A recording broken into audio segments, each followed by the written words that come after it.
বিদ্যুৎ ও গ্যাসের সংকট ৬ মাস বা ১ বছরের সমাধান সম্ভব নয়। এজন্য অন্তত ২ বছর সময় লাগবে বললেন অর্থমন্ত্রী আমির খসরু মাহমুদ চৌধুরী। দুপুরে রাজধানীর একটি হোটেলে আমজেম আয়োজিত এক সেমিনারে তিনি কথা বলেন। আরও জানাচ্ছেন Golam Kadir Robu. American chamber of commerce and industry in Bangladesh AmCham আয়োজন করে বিনিয়োগকারীদের আস্থা বাড়ানো নিয়ে এই আলোচনার, যেখানে প্রধান অতিথি ছিলেন অর্থমন্ত্রী আমির খসরু মাহমুদ চৌধুরী। বললেন, অর্থনীতি বর্তমানে স্থিতিশীলতার দিকে যাচ্ছে। উত্তরাধিকার সূত্রে পাওয়া আর্থিক সংকট থেকে ঘুরে দাঁড়ানোর চেষ্টা করছে সরকার। You are talking about the economy which really cannot go forward.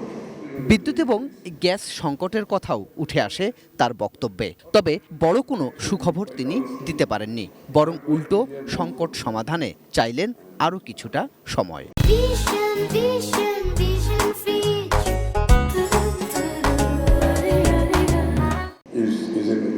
We are in this kind of problem. I have to admit that again, it's all inherited from the past. Unfortunately, on the power and gas, nothing can be solved within 6 months. Nothing can be solved within a year. And minimum time is 2 years, minimum. We are struggling with the issue of power and gas.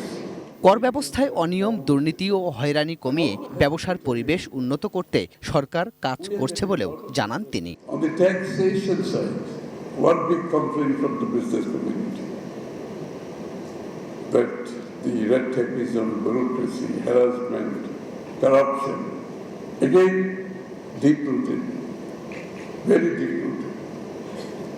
To uproot it and get it going in the right direction is the job we are trying to do.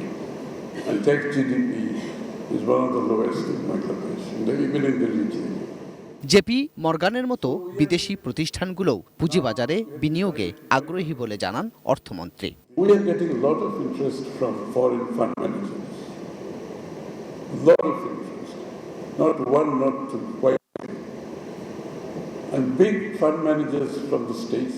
Golam Kadir Robu, ATN news, Dhaka.